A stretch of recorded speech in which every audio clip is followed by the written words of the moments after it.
Studio Series 86 Constructicon Mixmaster is the second to last piece of Devastator we need, and it has kinda restored some of my hope in the set, because let's face it, while there was some charm in some figures like Longhaul and Scrapper, all of the Constructicons so far have been very compromised. Proportional issues, limited articulation, large swaths of hollowness, it's all kinda brought the set down a little bit. And I've gotta say, I was worried about this continuing into Mixmaster. So does he retain all these issues? Well, let's take a look at him and find out. And I'm quite happy to say that the sculpted detail and proportions on this guy are pretty great. The vast majority of the surface detailing here feels very intentional and precise, nice and clear, well defined, and just really sweet. And I'm especially happy to see that the detail on both the green and purple parts of the figure are both equally as defined. Some of the green sections across the other figures could get a little soft and muddy in the detail. But this is all great, especially that chest plate and head, just gorgeous. You tell me that isn't the most Decepticon-coded head of all time. Yeah, the shins are a little deep and he does have that backpack, but it doesn't stick out too far and it feels very good in hand. This is a weighty figure. He's even great proportionately. The arms are a little wonky just because of transformation, but that aside, it's fantastic. And while attention could be called to the borderline lack of feet, that is actually pretty accurate to the cartoon, so I can let it slide. And above all else, there is absolutely no hollowness across this guy. Consistent and clean. Take it in while you can, folks. We're back to the bullshit next week. The only things I'd really change are just the way that the elbows and forearms work. They're a little bit ugly. But there's a kit coming out for it, which I will be buying, stay tuned. And generally, it doesn't take me out of the look too much. And all the same can be said about the deco. The colors are just exactly the same as the rest of these guys. Maybe check out the playlist if you want a refresher. And general molded colors aside, there isn't too much paint on this guy, but what there is exceptionally clean. I'm very impressed by that red square. Not an easy color to get right. Look, I'll be perfectly honest, this isn't my favorite design out of the Constructicons. That's pretty much tied between Longhaul and Scavenger, but I won't deny that this is probably the best looking of the 86 toys, at least in the robot mode. It's just so uncompromised. Although, I gotta admit, the playability does suffer just a tiny bit. Particularly in the accessories, because this blaster just isn't the best. One thing I've praised all of the Constructicons on so far have been the weapons. They've all been really great. Just well sculpted, not particularly hollow little blasters. Nice color on them as well, it helps all the details stand out, and that is true here, but it's just the blandest design. Because of the sculpted trigger, it doesn't sit in his hand very deeply, so it kind of looks like it's hovering off it, and I don't know, the kind of angular sci-fi blaster look just doesn't really work for me. The mixing drum also came separately out of the box, but I don't know why you'd ever want to remove it. And just generally speaking, yeah, the accessories here are a little underwhelming. And the posing,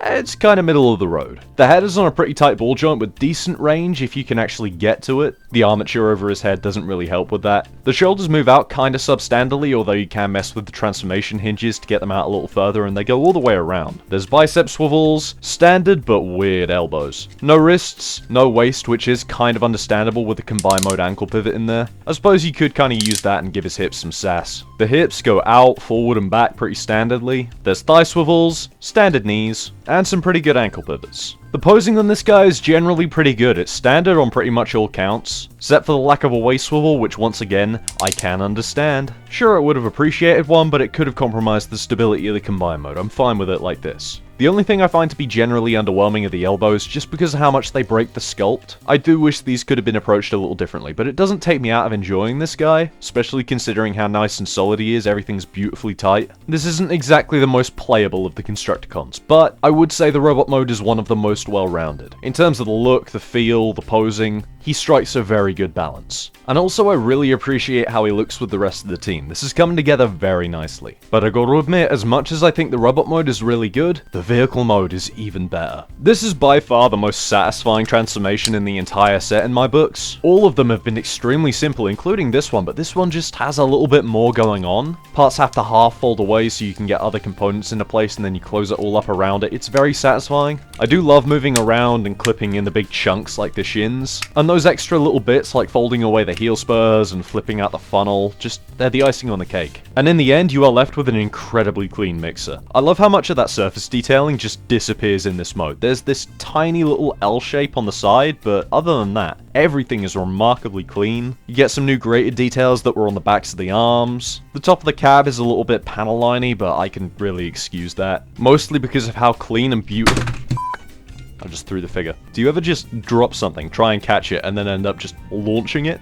Yeah, that's what just happened. But yeah, I can mostly excuse that just because of how beautifully sculpted the cab is itself. All the windows are lined up perfectly and detailed really nicely. That grille and bumper section are just, oh, they're beautiful. And generally speaking, I just really enjoy all of the detail that you do get on this guy. And while the mixer isn't exactly full-featured, the drum is just completely stationary. You do have a port on top where you can store the blaster. He rolls extremely well, mostly because of the pinned wheels on the back. It's just a satisfying little brick of an alt mode. It also puts Combiner Wars to death. This is a massive improvement over that thing. Yeah, I think that's about all I have to say about the vehicle mode, so let's turn him into a foot. This is a very simple but surprisingly clever process. I love the fact that just the face of the cab comes up onto the roof rather than the entire cab tipping forwards. I don't know if I've seen that before on other Devastator figures, and it works really well here. I mean, it keeps all the wheels lined up, it gives the foot a very long and flat base, which is also helped by the heel spurs. And it's just a very clever but simple trick. Although I must admit, it is a little bit annoying that the arms can't fold all the way up and tab in. They do just hang off the back there, and it's not the prettiest sight in the world, but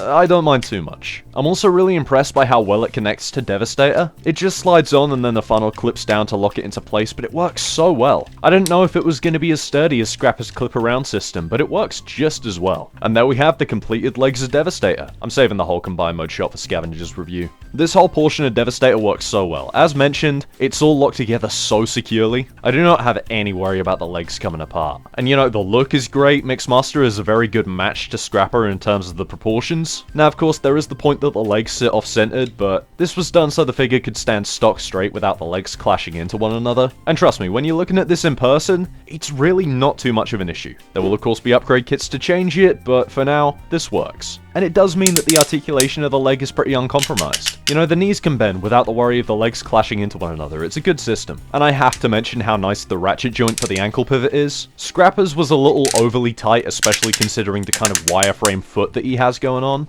This is so much more satisfying to use. It's a little softer, but the ratchet's still nice and firm. And the non-ratcheted hips mean that the difference in position between the ankles doesn't really affect him when you're trying to move him into wide stances. That is a really nice touch. And yeah, at least the bottom half is shaping up to be a very good combiner. But what about the individual robot? Well, I think this is one of the only times where the individual bot kinda justifies the asking price, at least in this set. Do I think this is the best Voyager class figure on the market right now? Absolutely not. But thanks to the solidity, the weight, the plastic feel, the relative size, it does feel most worth the price of admission out of all of the Constructicons so far. And if you agree, then please leave a like, or leave a comment, tell me what you think about this guy. And be sure to subscribe for the next one, where I will finally be giving the verdict of should you buy this set or not. It's been a long time coming, but if you really want that verdict sooner than later, then my Patreon is always an option, where you get early access, photo galleries, you name it, the credits, the whole works. Right now though, I think I'm gonna go binge the Lord of the Rings extended editions. Haven't seen them in a couple of years. Anyway,